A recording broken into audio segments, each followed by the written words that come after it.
The Nissan Heisman House is back. Rush over to NissanHeismanHouse.com to enter for a chance to win a new Nissan Titan. No purchase necessary. Ends December 8th, 2017. Open to residents of the USDC 18 or older. Official rules at NissanUSA.com/Heisman House sweepstakes. Pardon the interruption. I'm Mike Wilbon. Tony Brad Pitt says he uses his real name, William, when he's, flirting. I'm Tony Kornheiser. Good. Because it would be awkward if we both used Brad Pitt. Oh, yeah. That's a funny line. That gotta work so well for you. That is a funny line. Really, honestly. I think that's funny. Whoever wrote that, that's a funny line. You have to carry the show today. Because I've had no sleep 2 straight nights. Are you tired from your train me and ride? Porzingis. And I'll get to him. Your first class train ride down from Boston? 5 a.m. 2 hours sleep after the game. When is the last time you got to a game and then took a train home?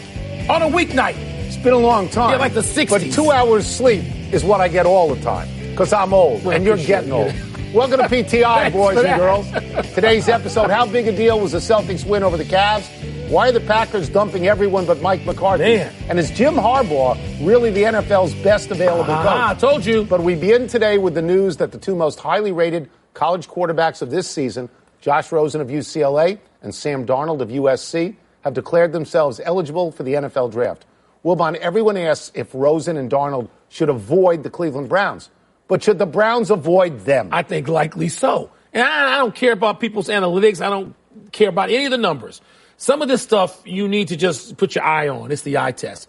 I watch a lot of college football, and I watched a lot of these too. And they're nice. I take either one of them on my team instead of the guy I got, who was drafted, number 2 last year. 2 overall. But if I'm the Cleveland Browns, Tony, I know they need a quarterback if you don't think that the quarterback they have now can get better.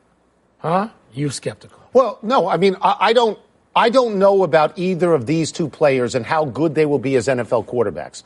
But I watched DeShone Kizer a lot this year. He threw a lot of picks. In his 15 starts, his 0-15 record, his 11 touchdowns, and his 22 interceptions. Picks in college. So right now, I know he is not yet a good NFL quarterback. But would you not take other players? Myles Garrett seemed to be the right guy. They got that right last year. They got a 1 and a 4. They need everything. No, so why not take some of the guys who are because here's what I think you have to do. No, because here's what I think you have to do. What? I don't think you can go into next season with DeShone quarterback as your only DeShone Kizer is your only quarterback. Now, you may not want Rosen and you may not want Darnold. A veteran. But you've got to fall in love with somebody. And you've got to take somebody make that person either in the draft or in a trade your starting quarterback. Because you can't. They're a disaster. Like they're the Titanic. You can't go into next season with this. I know, Tony, and they've goofed up before. And now you got new people making the choices. Yep. They've goofed. They didn't take Garoppolo. They didn't take my man from Clemson last year. Deshaun Watson. They didn't. No. So they've goofed when they didn't take Carson Wentz. Garoppolo was long gone years ago. No, I'm talking about Garoppolo. They could have gone out and traded for him. They could have gone out and done something else. My point is, do you trust the people making the pick to the degree that they know whether one of these 2 guys is any good as a franchise player? I'm not saying it has to be one of these 2 guys. I mean, Darnold had 22 turnovers this year, which was the highest number of a Power 5 conference quarterback. Yeah. But if you're Cleveland, you owe this to your fans to come in with somebody you've fallen in love with. That's all. Make it like one of these guys is LeBron. Well, I didn't say that. But fall in love with somebody else. Maybe next year, fall in love. You got to listen better. You're so tired. You're not listening. Oh, I'm so tired. Me and Porzingis, we're so tired. And wait till I get a shot at him in this show.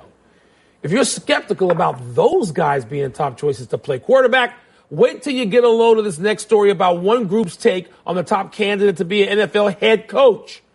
ESPN put that choice before 45 selected analysts, and the top vote getter was Jim Harbaugh, who has spent the last 3 years in Michigan after the previous 4 with the 49ers.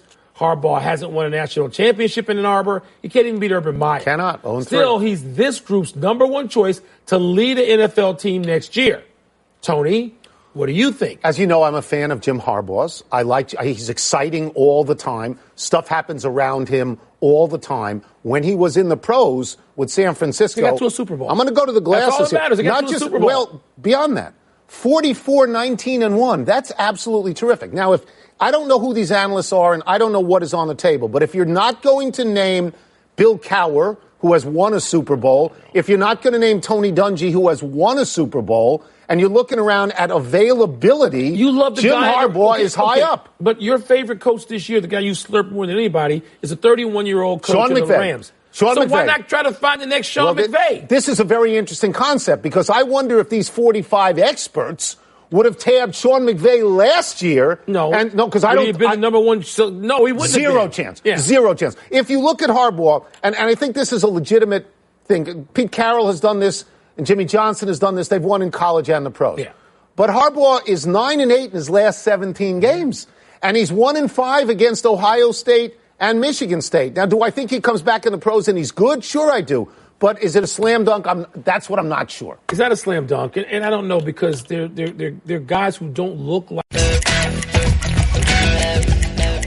The NFL playoffs are nearly upon us, which makes it a great time for a visit from someone who many believe knows the game a little better than we do. Just a little, you think? Steve a little? Young, let us start with this. Defensive players across the league trash Blake Bortles. Kill him. Have you ever seen this before? And why do they hate do him? this? They hate him. That's right. Usually they've done something. They trash talk or Phillip Rivers on the field. You know, they have something to bring the ire. This is just out of nowhere. It's a good kid. I mean, he's taken a beating since he got drafted. I mean, give him a break. I think mostly it's because they have such a dominant defense. And if he plays okay, this team could go to New England and maybe go to the Super Bowl. So I think maybe that's just drawing the ire of people that, but you know, because when he throws an interception, they lose. When he doesn't throw an interception, they win. So there's something about his performance that's bringing out all this irritation and ire, which is kind of weird because usually they have to mouth off to get that kind of treatment. Take us to the top of your list of things Jared Goff should know about the difference between playoff games and regular season games for a neophyte quarterback. Go look at Simone Biles in the Olympics, and she goes running down and vaults and spins and plants, and that's the Olympics. That's playoff football. It happens fast. Like you get one shot, you throw a couple of bad balls, you start slow in the first quarter, and all of a sudden it's over. That's what always shocked me about playoff football is that it can end so quickly, and that's why you haven't been through it, you haven't experienced it. So I would tell to Jared Goff, just you've got to hit the ground running, and you can't be nervous. You can't be panicked. You can't be worried that it's going to be one and done. You just got to go out and play confident football. But you got to know you make a couple of bad throws and it's over. So let me stay with this basic theme. Whether or not playoff football is so much different than regular season football. Is that a mythology? Is that overrated? Or do the Atlanta Falcons have an advantage over the Rams, as good as the Rams have been, because the Falcons have been in this particular crucible before? I think it's self-fulfilling. I think if you've been in the playoffs before, you feel that. You actually act that way. You've been there. And I think that it helps a lot. It deals with the panic that can set in the second quarter when you're down by 10 and say, hey, hold on, we have a shot here. Don't. There's ways to handle a one-game scenario than you've been there before. It does make a difference. And so for me, I felt like when we were going in as a playoff-ready team, we're playing a team that hasn't seen the playoffs, even a Super Bowl. Teams that haven't seen a Super Bowl. Then it's like, oh, we got an advantage. I think it's a real advantage. Steve, what needs to happen for Alex Smith to look like the guy he was early in the season when the Chiefs were, I think it was 5-0? Or is it when it leaves, whatever time in the season that it leaves, can you not get it back? No, I think that they've gotten it back. I think they're more fundamental to running the football. Kareem Hunt's been, he's a ghost there for a little while. Now he's back. And I think that's what, the league got used to their kind of the tricky little plays they had and all the kind of unique little gimmicks that they were running, and it shut them down. And I think they've fundamentally come back, and I like this offense better. I think it's more fundamental. And Alex Smith, I think, needs to be pressed. Andy Reid needs to call plays. Well, he's not calling plays, but they need to call plays that Alex Smith is forced to be risked. He needs to put himself at risk. He needs to put the ball at risk. Because I think Alex is so careful and so manageable that I think it takes away from his game. And early in the season, I think he put himself at risk. In this playoff run, Alex Smith, be risky. I think it'll play well for the Kansas City Chiefs. So we'll get you out of here on this. As you look at the overall bunch of teams in the playoffs, is there one team that really stands out to you, or do you look at this as a year where, honestly, no, there's 4 or 5 teams that can win it, and I don't have a favorite? In the NFC, it feels like there's a lot of good teams that just I don't know, except I know Drew Brees. I know he has better people around him now. He has a defense that's more substantive. So that I know. So I can bet on that. Is there a defense in Jacksonville? Is there a defense in Minnesota that can run the table like Denver did a few years ago?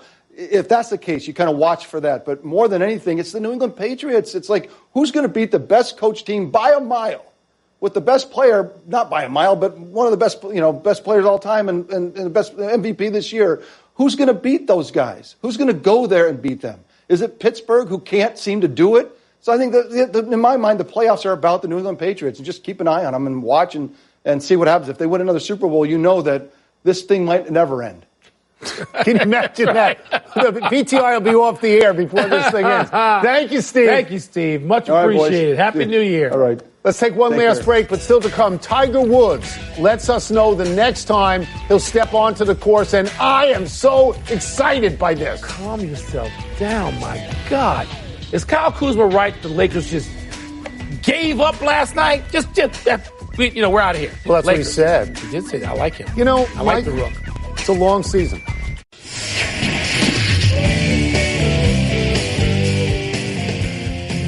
Happy time, people. Happy 43rd birthday, Scott Frost. He's on his way back to his alma mater, Nebraska, after leading Central Florida to an undefeated 13-0 season and a bold victory over mighty Auburn. When Frost took over UCF, they were 0-12. This guy looks like the salvation for Nebraska football. Ian Frost was a quarterback on the last national championship Nebraska team, beat Peyton Manning, Tennessee. Do you know how chippy our dear friend Mike Gleason is now?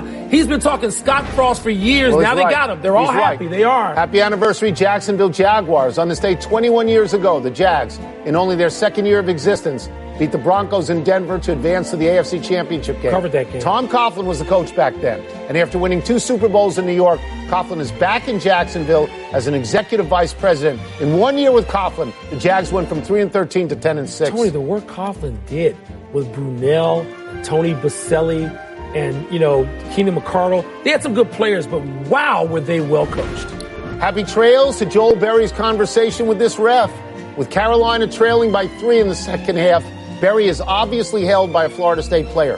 When he goes to complain to veteran referee Ted Valentine, Valentine obviously wants none of it. He turns his back and folds his arms.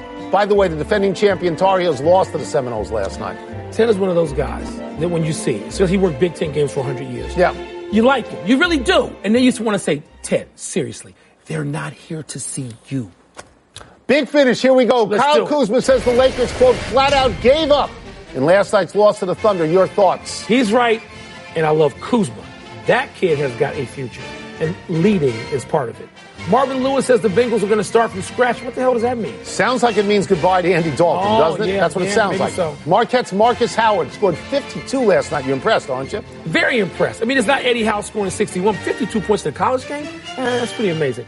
Tiger is going to start the 2018 season on January 25. And Torrey, I know how excited you are. I'm tremendously excited. I think for health reasons, he'd be better off in either Hawaii or Arizona or both. But easier courses, warmer like weather. 6 or 7 times. Torrey's his backyard. Not recently. Last one, the Durantless Warriors at the Hardenless Rockets tonight. Who you got? I might go with the Rockets. Chris Paul is back in that lineup. Okay. I might go with the Rockets for this game. We're out of time. We'll try and do better next time. I'm Tony Kornheiser. I don't want to go against the Warriors very often, but, once every blue moon. All right. Same time tomorrow, Knuckleheads. You can get the podcast on the app or Apple Podcasts. I'm going to bed. Leave me alone. Good night, Canada. It's colder here.